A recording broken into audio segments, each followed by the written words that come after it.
Hello friends, good morning. आज हम लोग 20 जनवरी 2021 को शिफ्ट 1 में जो क्वेश्चन पूछा गया है उसका मैथ एनालिसिस करेंगे। तो जो भी क्वेश्चन होगा 100% रियल क्वेश्चन होंगे। देखिए क्वेश्चन नंबर फर्स्ट ले रहे हैं जो पाइप और टंकी का है। तो पहला क्वेश्चन बोल रहा है किसी टंकी को पाइप पे 12 घंटा में भरते हैं, पाइप भी 15 घंटा में भरते हैं तथा पाइप से 10 घंटे में खाली करते हैं। यदि तीनों पाइप को एक साथ खोल दें तो टंकी कितने देर में भर जाएगी। तो तीन प्रकार के पाइप है। पहला टाइप है ए, दूसरा है पाइप का नाम बी, तीसरा है सी। तो पहला पाइप 12 घंटा में भरता है, दूसरा 15 घंटा में भरता है, मतलब ये 12 घंटा में भर रहा है। दूसरा है जो 15 घंटा में भर रहा है और तीसरा है जो 10 घंटा में पाइप को मतलब पूरा जो टंकी है उसे खाली करता है। तो प्रश्न में आपको सबसे पहले ये निकालना है यहाँ पर कि टोटल हमें कितना यूनिट टंकी को भरना है। तो 12, 15, 10 का एलसीएम निकालते हैं, मतलब ये कितना हो जाएगा 60, मतलब 60 लीटर हमें भरना है। इस प्रकार से समझते हैं। तो क्षमता निकाल लेंगे, मतलब ये कितना से भर रहा है। तो 12, 25, 60 यानी कि 5 की क्षमता से भर रहा है। भरने वाला है तो प्लस दिखाएं। 15 चौके 60 तो ये 4 की क्षमता से भर रहा है और ये 10 छक 60 यानी कि 6 की क्षमता से खाली कर रहा है। मतलब 1 घंटा में 6 लीटर खाली करता है, 1 घंटा में 4 लीटर भरता है, 1 घंटा में 5 लीटर भरता है। अब तीनों मिलकर क्या हो जाएगा, मतलब ए प्लस बी प्लस सी यानी कि 5 प्लस 4 और माइनस 6, तो 5 4 9 में से 6 जाएगा तो 3, यानी कि तीनों मिलकर 1 घंटा में 3 लीटर भरता है। तो 60 यूनिट हमें भरना है। तो time of A B C कितना हो जाएगा, 60 में हमें 3 से डिवाइड कर देना होगा, मतलब कितना हो जाएगा 20 घंटा, यानी कि तीनों मिलकर उस टंकी को 20 घंटा में भर देंगे। ये क्वेश्चन नंबर फर्स्ट था। क्वेश्चन नंबर सेकंड देखिए, टाइम एंड वर्क का ले रहे हैं। ये क्वेश्चन है ए और बी किसी काम को 12 दिन में, बी और सी 18 दिन में तथा सी और ए 9 दिन में पूरा कर सकते हैं। तो ए बी सी तीनों मिलकर उस काम को कितने दिन में करेंगे। मतलब तीन व्यक्ति इस प्रकार से है, ए प्लस बी है, फिर बी प्लस सी है और सी प्लस ए, और ए बी सी तीन व्यक्ति है। तो ए और बी मिलकर कितना दिन में करता है, 12 दिन में। मतलब टाइम दिया है ए और बी का 12 दिन, बी और सी का 18 दिन दिया है और सी और ए का 9 दिन आपके प्रश्न में दिया है। तो ए बी सी तीनों मिलकर कितना दिन में करेगा, जो आपके प्रश्न में पूछ रहा है ए बी सी मिलकर कितना दिन में करेगा, यही प्रश्न मांग रहा है आपसे। तो देखिए 12, 18 और 9 का एलसीएम निकालेंगे सबसे पहले। तो एलसीएम कितना हो जाएगा, एलसीएम होता है वही आपका टोटल वर्क होता है। तो 12, 18, 9 का एलसीएम कितना होगा, 36 हो जाएगा, यानी कि हमें 36 यूनिट काम करना है। तो क्षमता निकाल लीजिए। तो ए प्लस बी कितना के क्षमता से काम कर रहा है, तो 12 3 36, 3 के क्षमता से, और ये कितना हो जाएगा 18 दूनी 36, ये 9 चौक 36। अब समझना है आपको कि सबसे पहले प्रश्न में ए बी सी अगर जो हम ये तीनों को जोड़ेंगे, मतलब 3 2 5 4 9, यानी कि 2 इंटू ए प्लस बी प्लस सी, इसका क्षमता कितना हो जाएगा, ए 2 बार हो जाएगा, बी 2 बार, सी 2 बार, मतलब 2a plus 2b plus 2c। तो जोड़ेंगे तो कितना हो जाएगा 3 प्लस 2 प्लस 4, यानी कि 3 2 5 4 9। तो ए बी सी की क्षमता से कितना हो गई, ए बी सी इसकी क्षमता कितना होगी, तो 9/2, मतलब 2 इधर गुना में है तो इस तरफ जाएगा तो बटा में हो जाएगा, मतलब 9/2। टोटल 36 यूनिट काम करना है ना, टोटल 36 यूनिट काम करना है। तो तीनों मिलकर 9/2 की क्षमता से काम करेगा।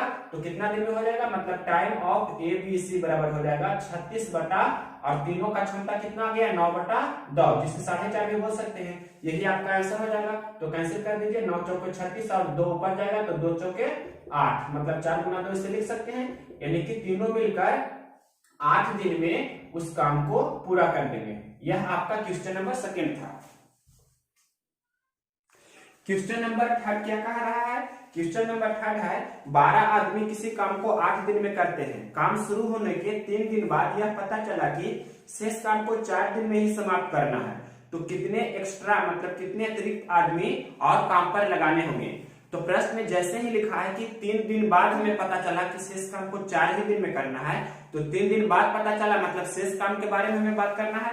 तो देखिए 12 आदमी है जो 8 दिन में कर देता है, तो 3 दिन काम हो गया, मतलब शेष 5 ही दिन में काम करना है ना। तो 12 आदमी था, 8 दिन काम हो गया, तो शेष मतलब 8 - 3 यानी कि 5 दिन हमें काम करना है, ये शेष काम हो जाएगा।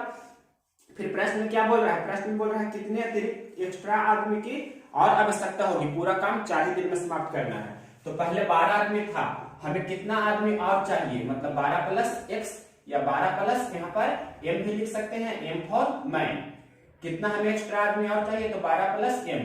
पहले हमें काम कितना दिन में, शेष काम को 4 दिन में ही समाप्त करना है, तो ये गुना 4 हो जाएगा। m1 d1 बराबर m2 d2 यूज किए हैं, तो यहाँ पर से हल कर लीजिए, मतलब 12 गुना कितना हो जाएगा 5, और इधर क्या हो जाएगा 12 प्लस m और गुना 4, और ये 4 से कैंसिल भी कर सकते हैं, 4 तिया 12, तो 15 में हम यानी कि 15 लाने के लिए 12 में कितना जोड़ेंगे, तो m का मान कितना हो जाएगा 3, तो यहाँ पर से 3 अतिरिक्त आदमी की आवश्यकता होगी, तो वो काम 4 दिन में कंप्लीट हो जाएगा। क्वेश्चन नंबर देखिए 4 नंबर क्वेश्चन है, बहुत ही सिंपल है। √3 प्लस √11 का होल स्क्वायर क्या है, √3 प्लस √11 का होल स्क्वायर क्या है, तो इसे ब्रेक कर दीजिए a प्लस b का होल स्क्वायर में, तो √3 का होल स्क्वायर 3 हो जाएगा, 11 हो जाएगा, और 2ab मतलब 2 गुना √3 गुना √11 तो √33 हो जाएगा, तो 11 3 कितना हो जाएगा 14 प्लस 2 √33। अब देखिए ये क्या है, रेशनल नंबर मतलब परिमेय संख्या है, ये क्या है परिमेय, और ये क्या है 2 भी परिमेय है और ये अपरिमेय है, मतलब टोटल बोल सकते हैं ये क्या है अपरिमेय। तो आप जानते होंगे नियम कि परिमेय और अपरिमेय को जोड़ते हैं तो वो क्या होता है अपरिमेय। अगर जो यहाँ पर घटाना का रहेगा तब भी अपरिमेय होगा, ये रूल पता होगा आपको। तो ये टोटल क्या हो जाएगा, मतलब √3 प्लस √11 का होल स्क्वायर हो जाएगा इरेशनल नंबर। इंग्लिश में बोले तो irrational number, RATIONAL irrational numbers, Hindi में अपरिमेय संख्या। क्वेश्चन नंबर देखिए 5 नंबर क्वेश्चन इजी है। इसमें बोल रहा है कि किसी संख्या में 10% की कमी करने पर वह 279 हो जाती है, तो मूल संख्या बताइए। 10% की कमी करने पर मतलब पहले संख्या कितना थी 100 और अब कितना हो गई है 10% की कमी कर देते हैं, मतलब 100 से कितना हो जाएगा 90, तो रेशियो में कितना हो जाएगा 10 से 9 हो रहा है। तो प्रश्न में दिया है कि 10% कमी कर देने पर 279 हो जाता है, यहाँ कितना हो रहा है 9 हो रहा है, मतलब 9 यूनिट का वैल्यू प्रश्न में कितना दिया है 279, तो 1 यूनिट का वैल्यू कितना हो जाएगा 279/9। यहाँ हम कैसे भी कर दे सकते हैं, तो कितना हो जाएगा 31। तो प्रश्न में पूछ रहा है वह संख्या क्या थी, मूल संख्या, तो मूल संख्या 100 मतलब 10 थी, तो 10 यूनिट का वैल्यू कितना हो जाएगा 31 गुना 10 यानी कि 310। आप ऐसे भी बना सकते हैं या यहाँ पर डायरेक्ट लिख सकते हैं कि 9 यूनिट का वैल्यू कितना हो गया है 279, तो 9 में कितना से गुना करने पर 279 हो रहा है, मतलब 1 यूनिट का वैल्यू, तो 1 यूनिट का वैल्यू 31 हो रहा है, तो 31 से गुना करने पर 9 में 279 हो रहा है, तो 10 में भी कितना से गुना करेंगे 31 से, तो मूल संख्या कितना थी 310। इसके बाद देखिए नेक्स्ट क्वेश्चन नंबर 5 हो गया।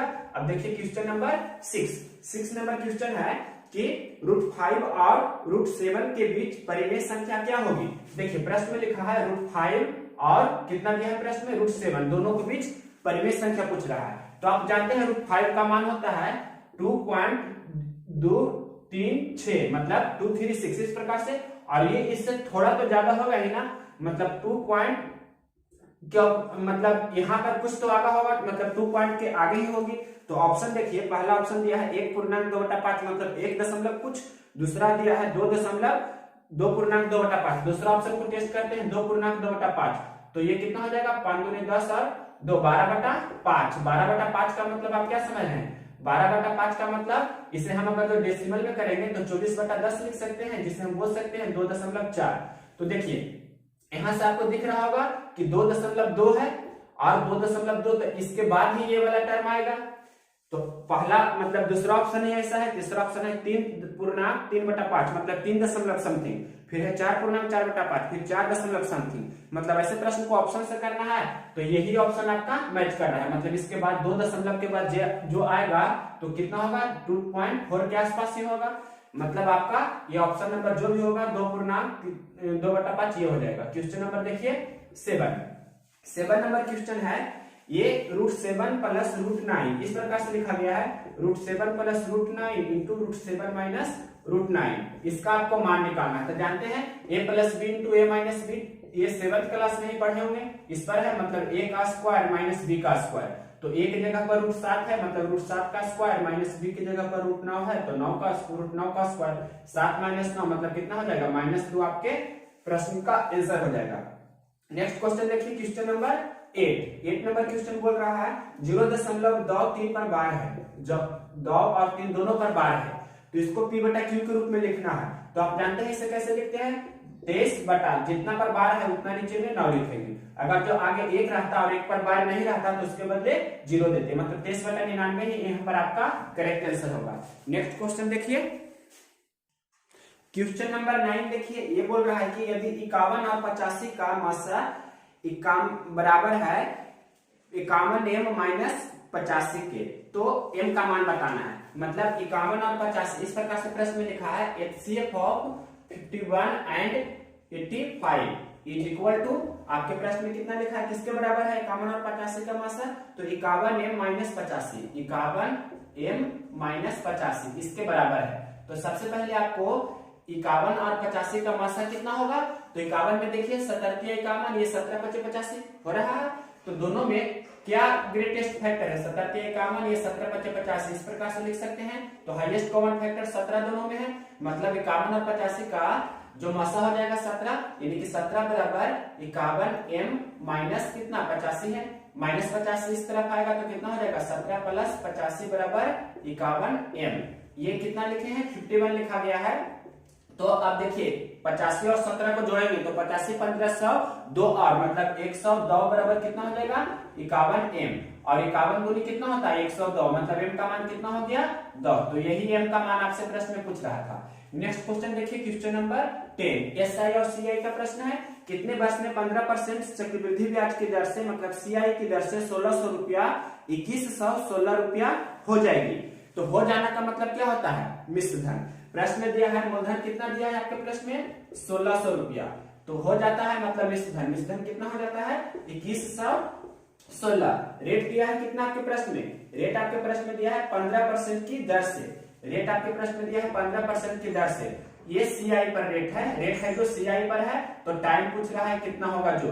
तो सबसे पहले CI पर टाइम निकालने के लिए क्या करते हैं, अगर जो ये कैंसिल होता है तो कैंसिल कर लीजिए, तो कैंसिल हो जाएगा, ये 4 × 16 400 बार में कैंसिल हो जाएगा, तो 4 से कैंसिल किए तो इसे भी 4 से कैंसिल करेंगे, तो 4 × 5 20 और 1 और 1 फिर 4 × 2 8 4 और फिर कितना हो जाएगा 4 × 5 20 हो गया, 1 और 1 फिर 4 2 8 11 में से 8 जाएगा 3 और 6 मतलब 4 9 36, यानी 529 बार में कैंसिल हो जाएगा। अब देखिए 400 है और 529 है, तो आपको पता चल रहा होगा कि ये किसका 20 का स्क्वायर है, ये 23 का स्क्वायर है, यानी कि ये 20 का स्क्वायर है और ये किसका स्क्वायर है 23 का स्क्वायर है। यानी कि स्क्वायर कब होता है, मतलब 2 वर्ष पर होता है। तो यानी कि आपके प्रश्न में क्या लिखा गया है, आपके प्रश्न में टाइम कितना है 2 वर्ष, ये आपको पता होना चाहिए। अगर तो ये क्यूब रहता किसी का तो समय हो जाता 3 वर्ष, इतना आपको ध्यान रखना है। नेक्स्ट क्वेश्चन देखिए, या आप दूसरा तरीका भी यहाँ पर बता देते हैं, नेक्स्ट क्वेश्चन बताने से पहले इतना पहले आपको समझ में आ जाना चाहिए। या देखिए इसके बाद आपको यहाँ पर इस तरह से भी हम लिख सकते हैं, मतलब 2 वर्ष रहता है। अगर जो समय मान लिए बाई ऑप्शन की समय है 2 वर्ष, अगर जो हम मान लेते हैं बाई ऑप्शन चलेंगे तो समय 2 वर्ष, तो 2 वर्ष के लिए क्या करते हैं दोनों तरफ वर्गमूल, और ये क्या हो जाएगा मतलब 20 से कितना हो जाएगा 23। अब देखिए 20 से 23 तो 100 पर कर लेते हैं, तो 100 से कितना हो जाएगा 115, तो 100 से 115 हो रहा है, मतलब रेट कितना है 15%। तो रेट प्रश्न में 15% दिया है, तो ऐसा कब संभव है जब दोनों तरफ वर्गमूल किए हैं तभी ना। वर्गमूल करने का मतलब होता है समय 2 वर्ष का है, दोनों तरफ घनमूल करेंगे तो समय 3 वर्ष है। तो यहाँ पर दोनों तरफ क्या किए हैं वर्गमूल किए हैं, तब इस 15% आया है, यानी कि टाइम कितना 2 वर्ष का है। नेक्स्ट क्वेश्चन देखिए, क्वेश्चन नंबर 10 था, ये क्वेश्चन नंबर देखिए 11 नंबर क्वेश्चन इजी ही है, इसमें भी आपको पेन लगाने की भी जरूरत नहीं है, मौखिक से बना सकते हैं। √3 × √2 या √2 × √3 आपके प्रश्न में लिखा है, ये रेशनल है कि इरेशनल है कि नेचुरल है कि होल नंबर, 4 ऑप्शन कोई दिया हुआ है। तो √3 × √2 मतलब इसे लिख सकते हैं √a × √b के फॉर्म में, तो क्या हो गया √ab। तो ये क्या होता है अपरिमेय, अपरिमेय को इंग्लिश में इरेशनल बोल सकते हैं, तो ये भी हो जाएगा क्या इरेशनल। मतलब आपको ये ध्यान ही रखना है कि दो यहाँ पर दोनों है जो अपरिमेय संख्या है, तो जरूरी नहीं है कि दोनों अपरिमेय संख्या का गुणनफल अपरिमेय ही होगा। जैसे आप दूसरा एग्जांपल अगर जो लेंगे तो जैसे √3 × √3 हम ले लेंगे तो कितना हो जाएगा √9 का मतलब 3 हो जाएगा। तो ये भी अपरिमेय है, ये भी अपरिमेय है, मतलब ये भी रेशनल है, ये भी रेशनल है, लेकिन रिजल्ट आया दोनों का गुणनफल करने पर क्या आ जाता है रेशनल। रेशनल मतलब परिमेय जिसे बोल सकते हैं। तो आपको ये रूल यहाँ पर नहीं होता है कि दो अपरिमेय संख्याओं का गुणनफल अपरिमेय होता है। दो अपरिमेय संख्याओं का गुणनफल अपरिमेय भी हो सकता है और परिमेय भी हो सकता है। जैसे √2 गुना √3 तो दोनों अपरिमेय है तो गुणनफल अपरिमेय हुआ। यहाँ भी √3 गुना √3 दोनों अपरिमेय है तो दोनों का गुणनफल किए तो परिमेय हो गया। मतलब ये रिजल्ट आपको ध्यान रखना है। क्वेश्चन नंबर देखिए 12 नंबर क्वेश्चन क्या कह रहा है, ये है किसी वृत्त का व्यास समबाहु त्रिभुज के भुजा के बराबर है तो उसका क्षेत्रफल का अनुपात बताइए। वृत्त का व्यास मतलब ये वृत्त है तो वृत्त का ये क्या हो गया व्यास, वृत्त का व्यास और समबाहु त्रिभुज की कोई है भुजा, भुजा को हमने ए मान लिया तो व्यास को डी से लिखते हैं। डी क्या होता है आर और आर मतलब आर का दुगना होता है। तो प्रश्न में लिखा है कि व्यास बराबर क्या है भुजा, तो व्यास को हमने डी से लिखा और भुजा को ए से लिखा। तो व्यास बराबर क्या होता है 2 गुना त्रिज्या तो 2r लिख सकते हैं और भुजा को यहाँ पर कुछ ना तो 1 ए तो लिख ही सकते हैं। अब r और a का रेशियो कितना हो जाएगा 1:2 मतलब वृत्त की त्रिज्या 1 सेंटीमीटर कम से कम और ये समबाहु त्रिभुज की भुजा 2 सेंटीमीटर लेकर चलेंगे तो दोनों का क्षेत्रफल कह रहा है। तो वृत्त का क्षेत्रफल क्या होता है पाई r स्क्वायर और समबाहु त्रिभुज का क्षेत्रफल होता है √3/4 गुना भुजा स्क्वायर। ये आपको आना चाहिए। मतलब दोनों के क्षेत्रफल का अनुपात आपके प्रश्न में पूछ रहा है। तो पाई 1 का स्क्वायर हो जाएगा यहाँ पर क्योंकि r का मान 1 है और यहाँ देखिए √3/4 गुना भुजा कितना है 2 तो 2 का स्क्वायर हो जाएगा और यहाँ पर पाई गुना 1 का स्क्वायर तो 1 ही होगा अनुपात √3/4 यहाँ 2 का स्क्वायर कितना हो जाएगा 4, 4 से 7 कैंसिल हो जाएगा मतलब पाई अनुपात √3 आपके प्रश्न का आंसर हो जाएगा। क्वेश्चन नंबर ये था 12। अब देखिए क्वेश्चन नंबर 13। क्वेश्चन नंबर 13 दिया है यदि x बराबर 5 y बराबर 2 तो 16x की पावर 4 प्लस 25y की power 2 minus 40x square y का मान आपको बताना है। तो देखिए x की जगह पर कितना रखेंगे 5 मतलब 16 इंटू कितना हो जाएगा यहाँ पर 5 पे पावर कितना हो जाएगा 4 प्लस 25 इंटू y की जगह पर कितना रखेंगे 2 तो 2 पे पावर हो जाएगा 2 माइनस 40 इंटू यहाँ पर x की जगह पर कितना रखेंगे 5 तो 5 का स्क्वायर हो जाएगा और y की जगह पर 2 रखेंगे तो 2 हो जाएगा।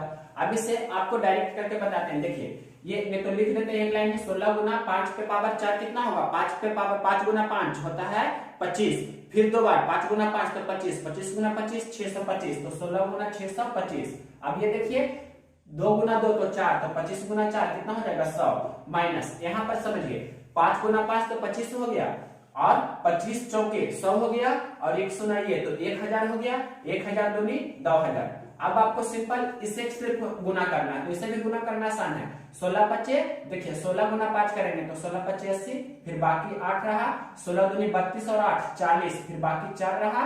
अब 16 छक 96 और 4 तो 96 और 4 कितना होता है 100 तो यहाँ पर हमने लिख दिया 100 तो ये कितना हो गया टोटल इतना हो गया। अब इसमें आपको ये 100 जोड़ना है और ये 2000 घटाना है तो 100 जोड़ेंगे तो कितना हो जाएगा मतलब एक यहाँ पर आ जाएगा ना तो यहाँ पर हम इस तरह से ही लिख देते हैं 101 एक यहाँ पर आ जाएगा तो कितना हो जाएगा 100 में से 2000 आपको घटा देना है तो 2000 घटा दीजिए तो वही आपका आंसर हो जाएगा जो आंसर कितना होगा 8100। सिंपल क्वेश्चन था। क्वेश्चन नंबर देखिए 14 नंबर क्वेश्चन क्या है माध्य बराबर 3 गुना माध्यिका माइनस बहुलक बटा p तो p का मान बताना है। तो बहुलक बराबर आप जानते हैं बहुलक बराबर क्या जानते हैं 3 गुना माध्यिका माइनस 2 गुना माध्य। तो यहाँ पर लिख रहे हैं जो उसका फॉर्मूला होता है। तो सबसे पहले ये तो प्रश्न जो दिया है वही लिखें और यहाँ पर आपको बहुलक के बराबर जो फॉर्मूला होता है वो लिख रहे हैं। तो बहुलक के बराबर क्या फॉर्मूला होता है तो बहुलक के बराबर फॉर्मूला होता है 3 गुना माध्यिका माइनस 2 गुना क्या होता है माध्य 2 गुना होता है माध्य ये हमने लिखा और बटा p मतलब ये बहुलक के जगह पर हमने इतना लिखा क्योंकि ये बहुलक का फॉर्मूला होता है इसलिए। अब देखिए आपको एक लाइन हम बढ़ा रहे हैं अगर जो माइनस को अंदर भेजेंगे तो ये माइनस हो जाएगा और ये माइनस माइनस क्या हो जाएगा प्लस हो जाएगा। तो 3 गुना माध्यिका प्लस में है और 3 गुना माध्यिका माइनस में है तो कैंसिल हो जाएगा तो प्लस 2 माध्य हो गया। तो अब देखिए यहाँ पर लिख रहे हैं एक लाइन माध्य बराबर इधर कितना है 2 गुना माध्य बटा कितना है p तो माध्य बटा 1 लिख सकते हैं माध्य से माध्य कैंसिल हो जाएगा ना तो क्रॉस मल्टीप्लिकेशन करेंगे तो p गुना 1 और 1 गुना 2 यानी कि आपको दिख रहा होगा यहाँ से क्रॉस मल्टीप्लिकेशन करने पर p का मान कितना रहा है 2 यही आपके प्रश्न का आंसर होगा। नेक्स्ट क्वेश्चन देखिए किसी संख्या के 25% में 60 जोड़ने पर वह मूल संख्या के बराबर हो जाती है यानी कि समान हो जाती है तो वह संख्या बताइए क्या है। क्वेश्चन नंबर आपका 15 है ये किसी संख्या, मान ली कि संख्या x है, तो उस संख्या का 25% में, किसी संख्या के 25% में, मतलब x का 25% में 60 जोड़ने पर, मतलब इसमें 60 जोड़ रहे हैं तो वह मूल संख्या के बराबर हो जाती है, मतलब x के बराबर हो जाती है। तो वो x का मान बताना है। तो 25% का मान कितना होता है? 25/100, जिसे हम लिख सकते हैं 1/4 भी। तो यहाँ पर 1/4 लिख ही देते हैं। तो अगर जो हल करेंगे तो 60 चौके 240, मतलब कितना हो जाएगा? x प्लस 60 गुना 4, तो 240 लिख देते हैं। बटा कितना होगा? बटा होगा 4 बराबर x। फिर क्रॉस मल्टीप्लिकेशन करेंगे तो यहाँ पर कितना हो जाएगा? x प्लस 240 बराबर 4x, और प्लस x है जो बराबर किस तरफ जाएगा? तो माइनस x हो जाएगा, यानी कि 240 बराबर 4x माइनस x, यानी कि 3x। तो 3 से ये कैंसिल हो जाएगा 80 बार में, यानी कि x का मान कितना हो गया? 80। तो 80 ही आपके प्रश्न का आंसर हो जाएगी। नेक्स्ट क्वेश्चन देखिए, क्वेश्चन नंबर 16। क्वेश्चन नंबर 16 बोल रहा है कि सिंपल प्रश्न है, 16 तथा 40 का तृतीय अनुपात बताइए। प्रश्न में लिखा है 16 तथा 40 का तृतीय अनुपात बताना है। तृतीय अनुपात हमने x मान लिया, तो कैसे निकालते हैं? 16 का जो 40 के साथ अनुपात है, तो वही अनुपात 40 का x के साथ होगा। इस प्रकार से लिखते हैं, मतलब अब नजदीक गुना नजदीक करते हैं, दूर गुना दूर करते हैं, यानी कि 40 गुना 40 बराबर क्या हो जाएगा? 16 गुना x। अब इसे हल कर लीजिए, तो 4 चौके 16, 4 दुनी 40, फिर ये 4 से 4 दुनी 40 कैंसिल हो जाएगा, तो x का मान कितना हो गया? 100। तो तृतीय अनुपात आपका आंसर हो जाएगा 100। या y फॉर्मूला बना सकते हैं डायरेक्ट कि a और b का तृतीय अनुपाती, अगर जो आपको पता होगा तृतीय अनुपाती क्या होता है a और b का, तो यहाँ होता है b² a। तो ये b² a कैसे आता है? इसी प्रकार से आता है, a का साथ जो b का अनुपात है, तीसरा हम x मान लेंगे, तो मतलब a और b का तृतीय अनुपाती अगर जो हम x मान लेंगे, तो यही x कैसे निकालते हैं? a का जो b के साथ अनुपात है, वही अनुपात b का x के साथ होना चाहिए। तो b गुना b बराबर a गुना x होगा, तो b गुना b बराबर a गुना x। तो यहाँ से b² बराबर a गुना x, तो x बराबर क्या हो जाता है? b² a। यही फार्मूला होता है, फार्मूला से भी बना सकते हैं। तो b² मतलब 40 का स्क्वायर और बटा a के जगह पर क्या लिखेंगे? 16। तो वही चीज ना हुआ, 40 गुना 40 बटा 16। तो इसे हल करेंगे तो वही चीज हुआ, 40 गुना 40 बटा 16, मतलब कितना हो जाएगा? 100। क्यों हो जाएगा? क्योंकि 4 चौके 16 तो कैंसिल हो जाएगा, तो 2 जीरो मतलब एक बार 2 जीरो हो जाएगा। इस प्रकार से कैसे करना आप जानते होंगे। तो बेसिक ही आपको ध्यान रखना है, फार्मूला कितना याद रखिएगा, फार्मूला आपको यूज नहीं करना है, डायरेक्ट आपको ये अप्रोच लेकर चलना है। क्वेश्चन नंबर देखिए 16 के बाद 17 या 8 है, तो इसे भी बना सकते हैं। 17 नंबर क्वेश्चन है कि 1 + tan 15 गुना cot 75, 1 + tan 15 इंटू cot 75 का मान कितना होगा? तो हमने आपको बहुत पहले ही बताया है कि सबसे पहले देखिए tan 15 का मान वही होगा जो cot 75 का होगा। tan 15 तो cot 75, इसका मान कितना होता है? 2 - √3। उसी प्रकार से cot 15 का मान वही होगा जो क्या होगा? tan 75 का होगा। ये क्या होता है? 2 + √3 होता है। तो ये सभी आपको ध्यान रखना है। sin 15 जानते हैं, sin 15 का मान वही होगा जो cos में किसका होगा? 90 हो जाना चाहिए जोड़ने पर, यानी कि 75 का। ये होता है √3 - 1/2√2। उसी प्रकार से cos 15 का मान वही होगा जो किसका होगा? sin 75 का होगा, मतलब √3 + 1/2√2। इतना ही नहीं, हमने पहले भी बता चुके हैं कि sin 18 का मान वही होगा जो cos 72 का होगा, तो √5 - 1/4। ये सभी हमने पहले आपको बताया है, तो यहाँ पर बताने से कोई फायदा नहीं, मतलब सिर्फ टाइम लॉस होगा। तो पहले वाला वीडियो में आप देख सकते हैं, टोटल फार्मूला हमने बताया हुआ है। तो यहाँ पर देखिए 1 + tan 15 और cot 75 है, तो tan 15 को tan 15 ही हम रहने देते हैं। cot 75 को tan में कितना लिख सकते हैं? देखिए अब यहाँ से भी देख सकते हैं या यहाँ से भी देख सकते हैं, दोनों से भी cot 75 को tan 15 लिख सकते हैं ना। तो tan 15 हमने इसे लिख दिया, तो tan गुना tan क्या हो जाता है? tan स्क्वायर, मतलब 1 + tan स्क्वायर 15 डिग्री। तो 1 + tan स्क्वायर थीटा फार्मूला जानते हैं, 1 + tan स्क्वायर थीटा होता है sec स्क्वायर थीटा। तो 1 + tan स्क्वायर 15 हो जाएगा sec स्क्वायर 15। तो आपके ऑप्शन में यही था sec स्क्वायर 15, तो ये आंसर हो जाएगा। अगर तो इसे हल करेंगे तो क्या हो जाएगा? 1 + tan 15 का मान हमने आपको बताया 2 - √3 होता है, इसका होल स्क्वायर। तो 1 + 2 - √3 का स्क्वायर कीजिए, तो 2 का स्क्वायर 4, √3 का स्क्वायर 3 - 2 दूनी 4 √3 हो जाएगा। तो 4 3 7 1 8 माइनस 4 रूट 3। इस प्रकार से जो भी कैलकुलेशन करके आएगा उसका जो ऑप्शन होगा बना सकते हैं। क्वेश्चन नंबर 18 देखते हैं।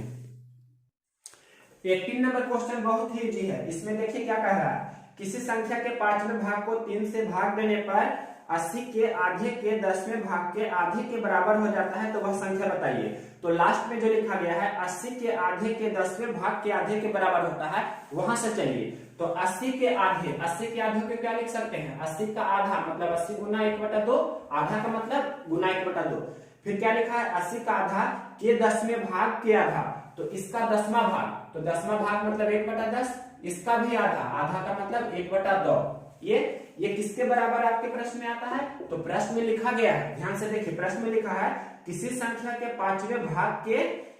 5वें भाग को 3 से भाग देने पर। तो किसी संख्या को हमने मान लिया कि कोई भी संख्या a है, तो उसका 5वें भाग 1/5, फिर 5वें भाग को 3 से भाग देने पर, तो 3 से भाग दिए, तो जो रिजल्ट आएगा वही आपका आंसर हो जाएगा। तो हल कर देते हैं। देखिए हल करना भी इजी है, 1 0 से 1 0 कैंसिल हो जाएगा, 2 दूनी 4 और 4 दूनी 8, मतलब ये सिर्फ अंश में 2 है, तो 2 और यहाँ 5 या 15 दूनी 30 हो जाएगा, मतलब a का मान कितना हो गया, 2 गुना 5 गुना 3। तो इस प्रकार से 30 आप डायरेक्ट आंसर दे सकते हैं, ये आपका आंसर हो जाएगा। क्वेश्चन नंबर देखते हैं नेक्स्ट 19 नंबर क्वेश्चन कह रहा है कि किसी वलय मतलब कोई छल्ला है का क्षेत्रफल निकालना आपको है, बाहरी त्रिज्या 14 है और आंतरिक त्रिज्या 7 है। प्रश्न में लिखा है ये कोई छल्ला है आपके प्रश्न में, तो इसका बाहरी त्रिज्या मतलब ये कैपिटल आर हो गया और आंतरिक त्रिज्या मतलब स्मॉल आर हो गया। तो कैपिटल आर दिया है 14 और स्मॉल आर आपके प्रश्न में दिया है 7। शायद प्रश्न में ऐसा भी दिया हो सकता है कि बाहरी व्यास 28 है और आंतरिक व्यास 14 है, तो डायरेक्ट त्रिज्या यहाँ पर लिखा गया है प्रश्न में। तो आपको इसका क्षेत्रफल निकालना है, ये जो रास्ता बनता है तो इस रास्ता का क्षेत्रफल निकालना है। तो ये रास्ता का क्षेत्रफल कैसे निकलेगा, बड़ा वृत्त के क्षेत्रफल में से छोटा वृत्त के क्षेत्रफल को घटा देंगे तो ये वाला भाग निकल जाएगा। तो बड़ा वृत्त का क्षेत्रफल होता है, मतलब रास्ता का क्षेत्रफल आपको निकालना है प्रश्न में, रास्ता का क्षेत्रफल, या इसे ही आप बोल सकते हैं वलय का क्षेत्रफल। तो क्या होता है, बड़ा का क्षेत्रफल, बड़ा वृत्त का क्षेत्रफल क्या हो जाएगा, ओ आर त्रिज्या है, मतलब पाई बड़ी आर स्क्वायर माइनस पाई छोटी आर स्क्वायर। तो पाई कॉमन ले लेंगे तो R square minus R square. अब A square minus B square के रूप में इसे ब्रेक कर दीजिए, तो R plus R into R minus R. ये आपको ध्यान रखना है इतना, ये तो हमने समझाने के लिए लिखा। अब डायरेक्ट हमें बनाना होता है तो मात्र इतना ही बनाते हैं। देखिए क्षेत्रफल ए फॉर एरिया बराबर पाई का मान 22/7 देते हैं, पाई का मान 22/7 और आर प्लस आर, तो 14 और 7 को जोड़ेंगे तो 21 हो जाएगा। फिर 14 में से 7 घटाएंगे तो कितना हो जाएगा 7, तो 7 से 7 कैंसिल हो जाएगा, 21 गुना 22 करेंगे तो 21 दूने 42, फिर बाकी 4, फिर 42 और 4 46, तो 462 सेंटीमीटर स्क्वायर या मीटर स्क्वायर जो भी ऑप्शन में होगा वो आपका आंसर हो जाएगा। ये क्वेश्चन नंबर जो भी था, क्वेश्चन नंबर शायद था आपका 19। अब देखिए क्वेश्चन नंबर 20 नंबर क्वेश्चन क्या कह रहा है, 20 नंबर क्वेश्चन बहुत ही इजी क्वेश्चन है, ये भी आपको समझना होगा। क्वेश्चन बोल रहा है कि 3/8 में दशमलव के कौन से स्थान पर शांत हो जाएगा, मतलब 3/8 है, तो हम 3 में 8 से भाग देंगे, तो भाग देने के बाद दशमलव के कितने अंक बाद पूरा पूरी कट जाएगा, मतलब शांत हो जाएगा।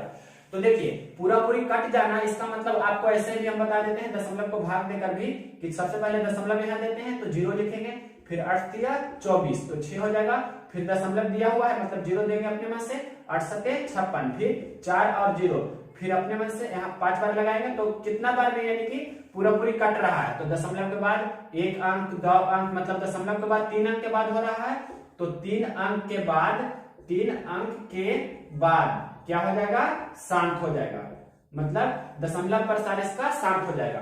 तो ये तो आपको बेसिक अप्रोच बताया, और इसे हमने आपको बेसिक मतलब ये बताया कि आना चाहिए ऐसे भी, लेकिन बनाना कैसे है, 3/8 है, तो 8 को 0 बनाने के लिए क्या करते हैं, मतलब 10 100 1000 2000, मतलब इस प्रकार से 1 पर 0 बनाने के लिए क्या करते हैं, तो 8 में 125 से गुना करते हैं, तो 125 अर्थ 1000 होता है, तो अंश में भी 125 से गुना कर लेंगे, तो 125 कितना हो जाएगा 375 और नीचे 1000 हो जाएगा। तो 1 2 3 अंक बाद दशमलव दे देंगे 0.375, तो दशमलव के बाद 1 2 3 अंक है, तो इस प्रकार से आपका दशमलव के बाद 3 अंक के बाद आपका क्या हो जाएगा, 3 अंक बाद दशमलव का स्थान शांत हो जाएगा। जो हमने आपको अभी बताया था भाग देकर, उसे इस तरह से नहीं बनाना है, या ऐसे भी बना सकते हैं अगर जो भाग कड़ा है तब, आप न तो ऐसे बना सकते हैं। क्वेश्चन नंबर देखिए 21। क्वेश्चन नंबर देखिए 21, ये बोल रहा है कि किसी घन का कुल पृष्ठीय क्षेत्रफल 1944 मीटर क्यूब हो, ये मीटर स्क्वायर हो, तो इसका आयतन मीटर क्यूब में बताना है कितना मीटर क्यूब होगा। जो सिंपल क्वेश्चन है, घन का कुल पृष्ठीय क्षेत्रफल 1944 वर्ग मीटर दिया है प्रश्न में, 1944। तो घन का पृष्ठीय क्षेत्रफल आपके प्रश्न में दिया गया है, घन का पृष्ठीय क्षेत्रफल, संपूर्ण पृष्ठीय क्षेत्रफल, कुल पृष्ठीय क्षेत्रफल, या उसे ही बोल सकते हैं संपूर्ण पृष्ठीय क्षेत्रफल, कुल पृष्ठीय क्षेत्रफल, ये लिखिए या संपूर्ण लिखिए, बात बराबर है। ये आपके प्रश्न में कितना दिया है, 1944 मीटर स्क्वायर क्षेत्रफल होता है वर्ग मीटर में, और आयतन पूछ रहा है मीटर क्यूब में क्या होगा दो। तो कुल पृष्ठीय क्षेत्रफल का फॉर्मूला होता है 6 गुना भुजा का स्क्वायर, तो 1944, 6 से ये कैंसिल कर दीजिए तो कितना हो जाएगा, 6 तिया 18, 1 और 4, 1 और 4 का मतलब 14, तो 6 कम 6 लगाएंगे, फिर 14 में से 6 जाएगा तो कितना हो जाएगा, 14 में से 6 जाएगा तो 8 हो जाएगा, 8 और 4, तो यहाँ पर कुछ गड़बड़ लग रहा है, 6 तिया 18, 1 और 4, 1 और 4 में 14, फिर 6 दूनी 12 होगा, फिर 2 और 4, तो 6 चौक 24, मतलब ए स्क्वायर बराबर हो गया कितना, 324, तो 324 ए का मान कितना हो जाएगा, स्क्वायर रूट ऑफ 324 मतलब 18 हो जाएगा। तो इसका भुजा कितना हो गया, 18, 18 क्या हो गया मीटर में, तो इसका आयतन पूछ रहा है प्रश्न में। तो घन का आयतन क्या होता है, घन का आयतन बराबर होता है भुजा का क्यूब, मतलब क्या हो जाएगा 18 का क्यूब। अब किसी को 18 का क्यूब याद नहीं है तो क्या करेंगे, आपको 18 का स्क्वायर तो याद है, 18 का स्क्वायर याद है, तो 18 का स्क्वायर कितना होता है, 18 गुना 18 324, तो 324 में 18 से गुना कर देंगे तो 18 का क्यूब हो जाएगा, तो 18 चौके 72, बाकी 7, फिर 18 दूनी 36 और 7 तो 43 होता है, बाकी 4, फिर 18 तिया 54 और 4, तो 54 और 4 कितना होता है 58, तो 58 32 इस प्रकार से आप बना सकते हैं। सिंपल क्वेश्चन है, या आपको क्यूब करने का स्पेशल रूल भी हम दे देंगे। 18 का क्यूब कैसे निकालते हैं, 1 का 11 का क्यूब 12 का क्यूब इसी प्रकार से लेके 19 का क्यूब निकालने का फॉर्मूला होता है, जो आपको देखिए 18 का क्यूब कैसे निकालते हैं, 1 लिखें फिर 8 लिखें, फिर 8 का स्क्वायर 8 64 और 8 का क्यूब 512, इस प्रकार लिखते हैं। ये दो यहाँ पर हम कुछ नहीं करेंगे, सिर्फ 8 का दुगना करते हैं और 64 का दुगना करते हैं और सभी को जोड़ते हैं, तो जोड़ने पर क्या होता है, इकाई अंक लेते हैं, मतलब यहाँ पर कितना 2 हो जाएगा, और ये कॉमन है जो यहाँ पर ले लाते हैं, मतलब इकाई अंक लिखा जाता है सिर्फ। फिर 8 4 12 1 कितना हो जाएगा 13, फिर 13 के 3 हो जाएगा, बाकी एक पूरा जोड़ दीजिएगा, तो 13 3 बाकी एक, फिर ये एक यहाँ पर चाहे पूरा जोड़ सकते हैं, 13 3 बाकी एक हो गया, फिर कितना हो जाएगा ये 12 5 17 6 23 और 1 24 हो गया ना, तो ये हमें सिर्फ 3 लेना है और 24 है जो आगे दे दीजिए, तो 24 और 16 40 और 8 48 हो जाएगा ना, 24 16 40 और ये 48 हो जाएगा, तो 48 हमने यहाँ पर लिख दिया और ये 1 को ऐसे ही रहने दिया। फिर ये जो 4 आगे आया इसे हम आगे भेज देंगे, मतलब 1 + 4 तो यहाँ कितना हो जाएगा 5। अब इकाई अंक सिर्फ लीजिए, यहाँ पर से 2 हो गया, यहाँ पर से 3 हो गया, यहाँ पर से 8 हो गया और यहाँ पर से 5 हो गया। आपको बेसिक का स्पेशल वीडियो बना देंगे ना, 18 का क्यूब मतलब 11 का क्यूब 12 का क्यूब लेके 19 का क्यूब तक, तो आप जान सकते हैं कि तुरंत कैसे निकाला जाता है। ये इससे अच्छा तो ये ही है, अगर जो 2 का स्क्वायर कर दिया और फिर उसी में 18 से गुना कर दिए तो 58 32 हो गया।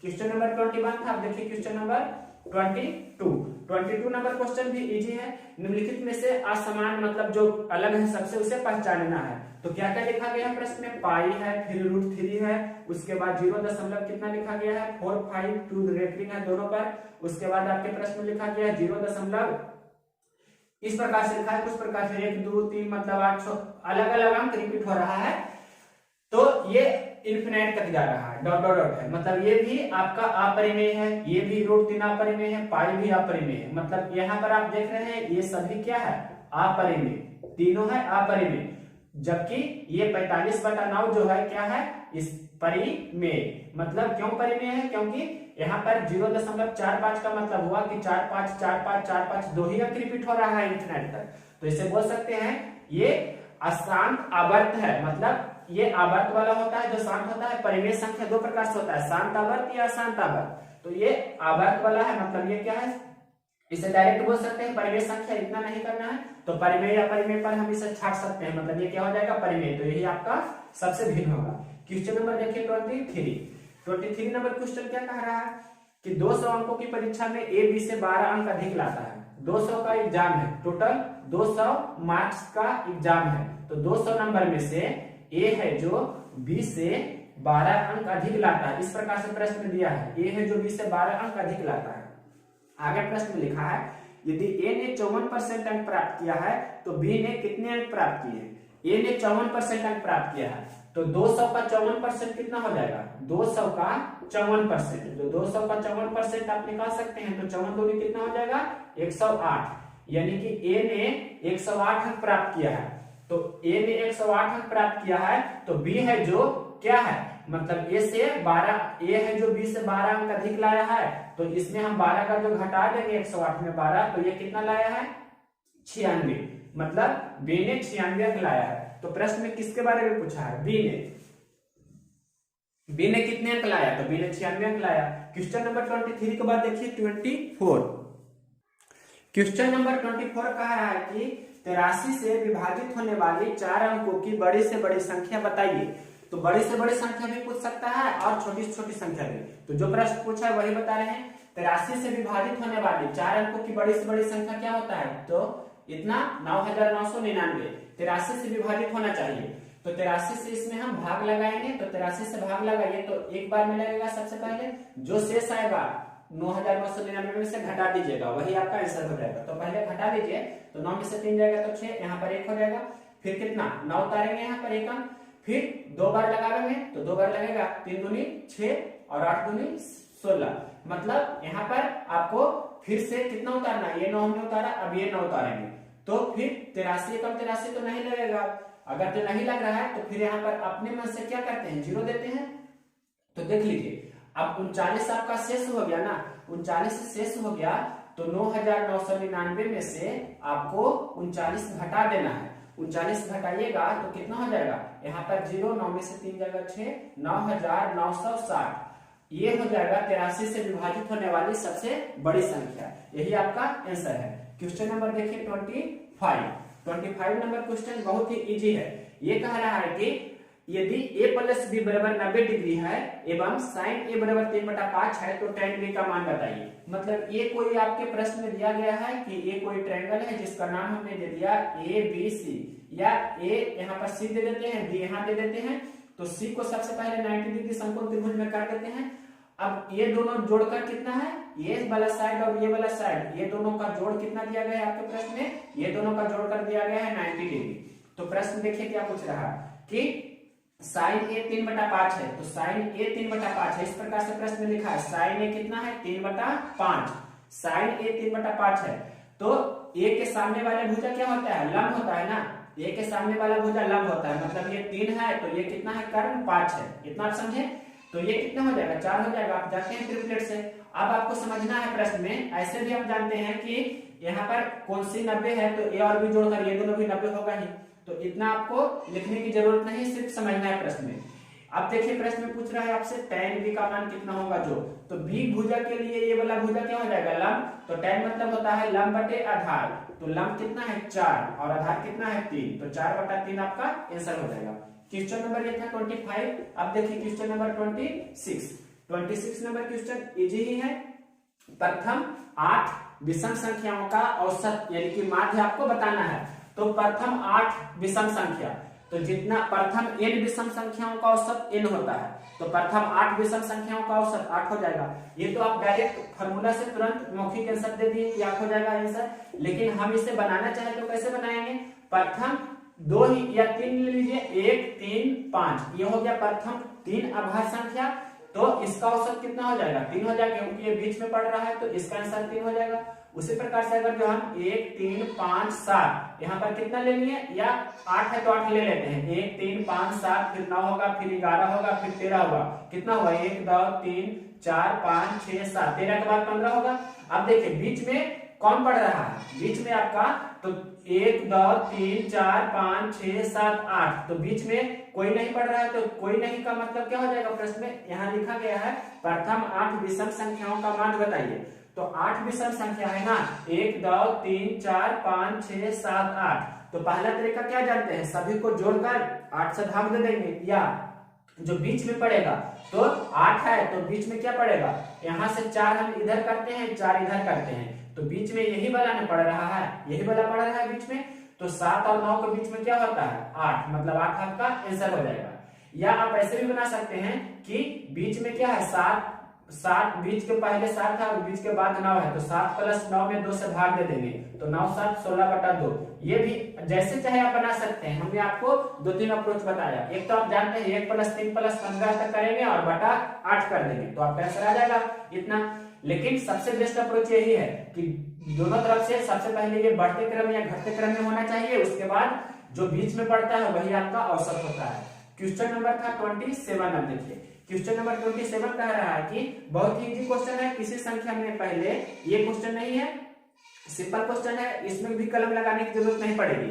किसी क्वेश्चन में 5% की पहले वृद्धि करते हैं फिर 5% की कमी करते हैं, तो उस संख्या में क्या परिवर्तन हो जाएगा, मतलब किसी संख्या में पहले 5% की वृद्धि कर रहे हैं फिर उसी संख्या में 5% की कमी कर रहे हैं, तो नेट इफेक्ट क्या होगा, तो आप जानते हैं इस प्रकार का फार्मूला, मतलब ये +5% दिया है और ये -5% दिया है, तो x + y + x गुना y/100 इसका यूज कर लीजिए, सिंपल है। तो अगर जो फ्रैक्शन में रहता तो दूसरा मेथड से बनाते हैं, मतलब 5 - 5 और यहाँ माइनस ही हो जाएगा ना, 5 गुना 5/100, तो ये तो 5 - 5 कैंसिल हो जाएगा, मतलब 25/100 को लिख सकते हैं 0.25, यानी कि 25% का क्या हो जाएगा कमी, माइनस का मतलब क्या दिखाता है कमी, तो 25% कमी आपका आंसर होगा। क्वेश्चन नंबर 27 के बाद देखिए 28, ये बोल रहा है कि बहुत ही अच्छी क्वेश्चन है।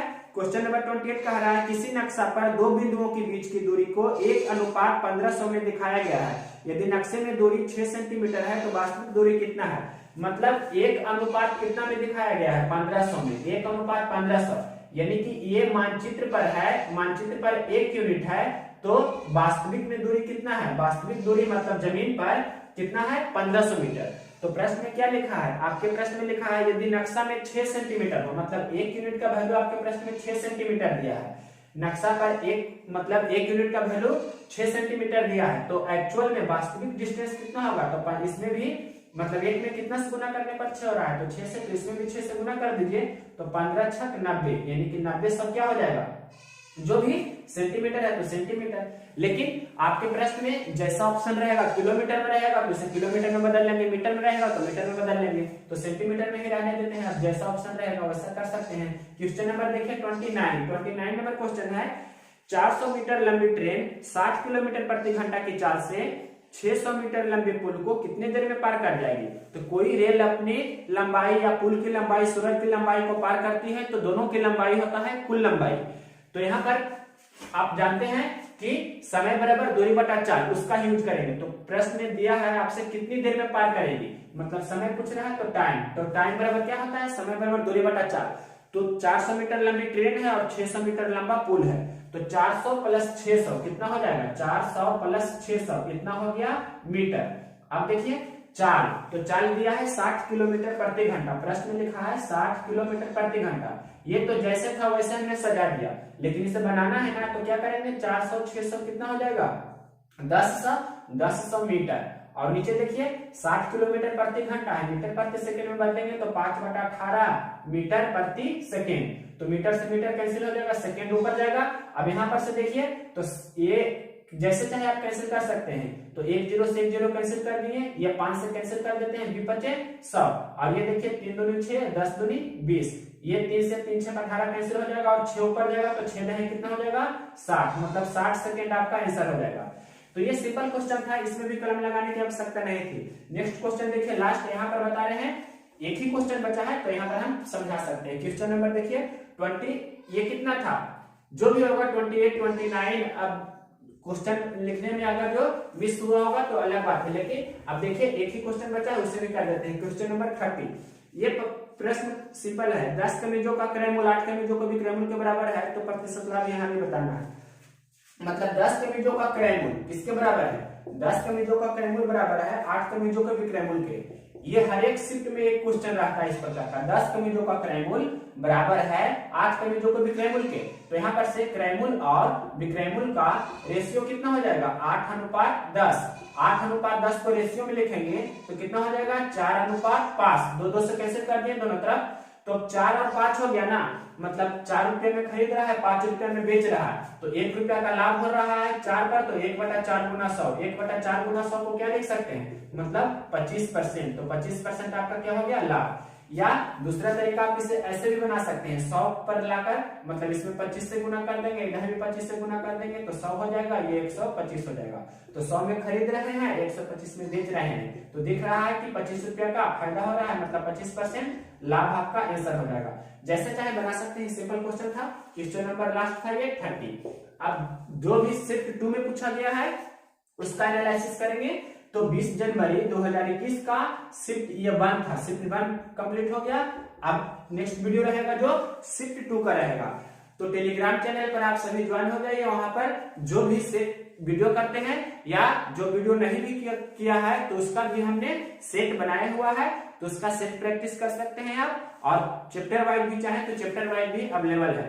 तो टेलीग्राम चैनल को भी ज्वाइन कीजिए और यूट्यूब चैनल दोनों को सब्सक्राइब कर लीजिए, ताकि आप प्रैक्टिस कर सके। किसी भी सेट का जो लेटेस्ट हो रहा है उसका प्रैक्टिस करना चाहते हैं तो टेलीग्राम चैनल पर उसका प्रैक्टिस कर सकते हैं, और उसका वीडियो सॉल्यूशन मेरे यूट्यूब चैनल पर अपलोड रहता है, उसे आप सॉल्यूशन देखकर खुद को सेटिस्फाई कर सकते हैं। अगर वीडियो पसंद हो तो इसे लाइक करें और शेयर करें, और अपने जो भी सोशल ग्रुप है जैसे व्हाट्सएप हो गया, फेसबुक हो गया, और भी बहुत सारे हैं, इंस्टाग्राम, ये सब पर आप शेयर कर सकते हैं।